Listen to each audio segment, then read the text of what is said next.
Hi friends, welcome to my channel. రాష్ట్రంలోని గ్రామ ward సచివాలయ ఉద్యోగులకు భారీ గుడ్ న్యూస్ అయితే తెచ్చిందండి.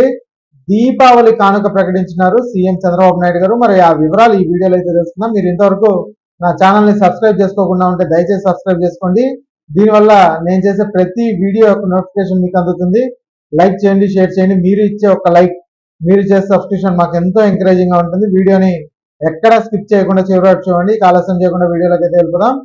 ఆంధ్రప్రదేశ్ లోని గ్రామ వార్డు సచివాలయ ఉద్యోగులకు ఒక గుడ్ న్యూస్. గ్రామ వార్డు సచివాలయ ఉద్యోగుల ప్రమోషన్ల దిశగా అడుగులు అయితే పడుతున్నాయి. దీనిపై ఏపీ ప్రభుత్వం కసరత్తు కూడా మొదలుపెట్టింది. గ్రామ వార్డు సచివాలయ ఉద్యోగుల ప్రమోషన్లకు సంబంధించి కేబినెట్ సబ్ కమిటీని అయితే ఏర్పాటు చేసింది. ఈ మంత్రివర్గ ఉపసంఘంలో డిప్యూటీ సీఎం పవన్ కళ్యాణ్ గారితో పాటు మరో 9 మంది మంత్రులు సభ్యులుగా అయితే ఉన్నారు.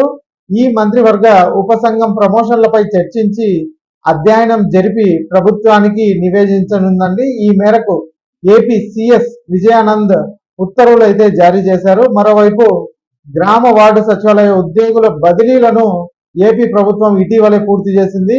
ఈ ఏడాది మే 31 నాటికి ఒక చోటే 5 ఏళ్లు సర్వీస్ పూర్తి చేసిన వారిని బదిలీ అయితే చేసింది. అయితే బదిలీలలో అందులు గిరిజన ప్రాంతాల్లో 2 ఏళ్లకు పైబడి పనిచేసిన వారు, అలాగే మానసిక వికలాంగులైన పిల్లలు ఉన్న తల్లిదండ్రులు, 40% పైగా వైకల్యం ఉన్న ఉద్యోగులు, కారుణ్య నియామకాల కింద ఉద్యోగాలు పొందినవారు, ఇక క్యాన్సర్, ఓపెన్ హార్ట్ ఆపరేషన్లు, న్యూరో సర్జరీ, కిడ్నీ మార్పిడి సమస్యలు ఉన్న ఉద్యోగులకు ప్రాధాన్యం అయితే ఇచ్చింది.